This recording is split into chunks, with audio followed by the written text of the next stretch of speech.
50 жаста жақсы өмір сүру үшін 30 жаста жасап үлгеруге тиісті 20 нәрсе. 50-ді еңсерген көп адам соңғы 20 жыл бойы біраз нәрсені істемегеніне өкінеді екен. Мүмкін сіз 30-да болсаңыз, тізімдегілердің біразын жасап көріңіз. Шылым шекпеңіз, енді бастасаңыз, дереу тастаңыз. Егер менің сөздерімді оқып отырсаңыз, сіздерден жалынып сұраймын, темекі тартпаңыздар, дейді Синди Перлман Финк. Шылым шегу өте қымбат. Не істесең де кетпейтін жаман иіс қолқаңды қауып тұрады. Темекі түптің түбінде адамның ағзасына ауру әкеледі. Темекі тартатын адамның обырмен ауруға мүмкіндігі мол. Деніңіз сау болсын десеңіз, темекі тартпаңыз. Не болса соны жемеңіз.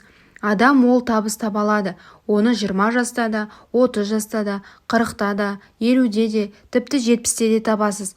Бірақ сол ақшаға денсаулық сатып ала алмайсыз. 30-ға келген адам фастфудтан бас тартуы керек. Ата-анаңызбен, бауырларымен қарым-қатынасты реттеңіз. Ет жақындарыңызбен тату болыңыз. Жақын еместігіңізді олардың көзінше кейбір нәрселерді ашық айта алмайтындығыңыздан сезесіз.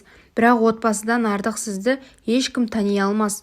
Олар сіздің шын мәнінде кім екеніңізді, қандай екеніңізді біледі. 30 жаста бұл сөзбен келіспеуіңіз мүмкін, бірақ 40-тан асқан соң түсіне бастайсыз. Өз басым күрделі отбасының баласымын. Айтайын дегенім, біз бір-бірімізді қатты жек көрдік. Басқа отбасыларда басқаша екенін түсінем. Егер мен өзім ықтиятты болғанымда, мені түсініп, қолдайтын жандар көптеу болатынын кеш түсініп жатырмын, дейді Роберт Уокер. Күннің астына арнаулы жақпай шықпаңыз.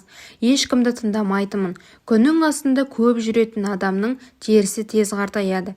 Теңізге барған сайын күнге қарсы жақпаларды жағып жүріңіз.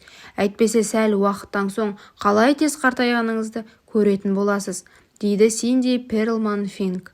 Спортпен шұғылдану. Егер 30 жаста спортпен шұғылдануды бастасаңыз, 50 жаста да қимылыңыз ширақ, көңіл күйіңіз тамаша болады. Салмақты бақылап отыру керек. Жаттығу жасауды әдет қылыңыз. Арық адамдардың денсаулығы мықтырақ болады. Ақша жинауды үйрену. Ақша жинап үйрен деген ақыл тым қарабайыр екен анық. Өзім 30-да болғанда ақша туралы ойламайтынмын. Өзіме табысым жетіп тұрды.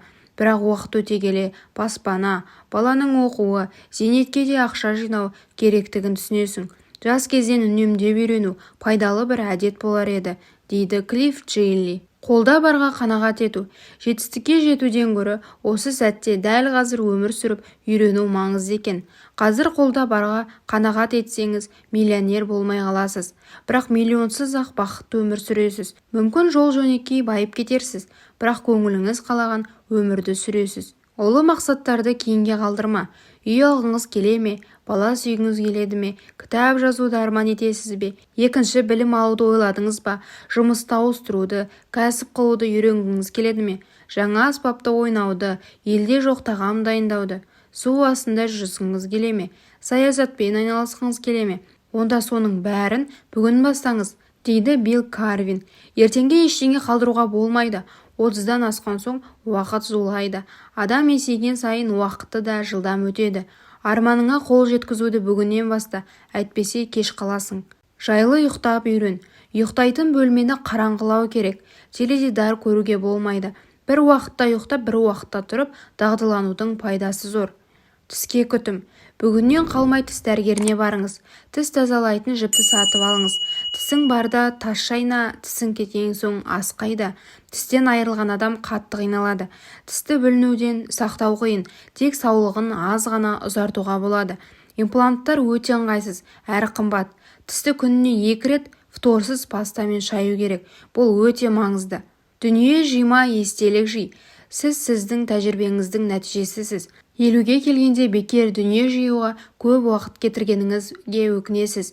Естелік дүние бұйымға қарағанда құнсызданбайды, оны ешкім тартып ала алмайды. Әлемге бір құнды дүние беріңіз. Қызмет ету дейтін анықтамаға сай келетін бір әрекет жасаңыз. Жан жүрегіңізбен ынталанып істейтін бір істі табу, есесіне ештеңе күтпеу. Әр нәрсеге қызыға біл. Күн сайын қорқатын бір нәрсені істе. Күн сайын бір қызық жағдай жасаңыз. Кез келген тәуекелге бел буып, соны жасап көріңіз.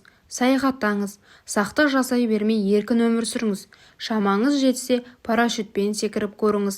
Таяқ ұстаған кезде сол күнді еске алып, бір күліп аларсыз. Жылына 10 кітап оқыңыз. Жас күнімде теледидарды көп көрушем. Қазіргі заманның жастары ойын ойнайды, бірақ адамның миы ешқашан өзгермейтінін ұмытпаңыз. Егер адам ұзын сонар мәтін оқымаса, оның миы өспейді, дамымайды. Бұл аксиома, деді Винити Музыкумар. Шамаңыз келген сайын саяхаттаңыз. Әрбір саяхат адамды өзгертеді. Өзіңнің кім екеніңді түсінуге көп көмектеседі. Өмірде не маңызды екенін түсінесің. Көп адам үйден шықпай өмірін өткізеді, себебі қорқады. Өмірді өзгертуге ынталанбасаңыз, өміріңіз қорқынышпен өте береді. Қорқыныш көп жерде өмір азая береді. Медитация жасап үйреніңіз.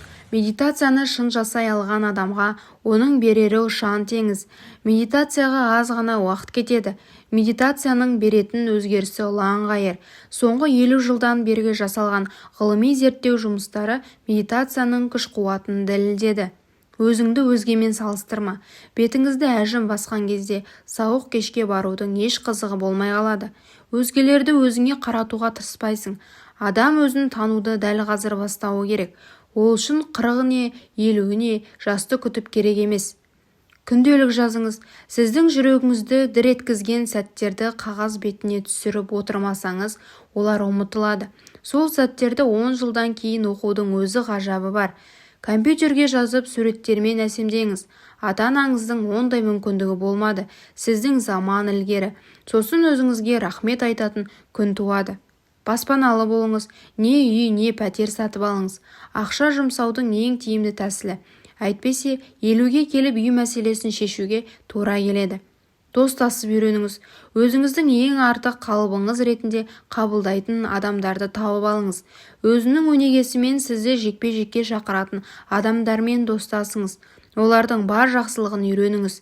Бірге күліңіз, ақымақ болуға да қорықпаңыз. Өмірдің жарқын сәттерін бірге өткізіңіз. Достарыңызбен аптасына 1 рет кездесіп тұрыңыз. Олардың немен өмір сүретінін біліп жүріңіз.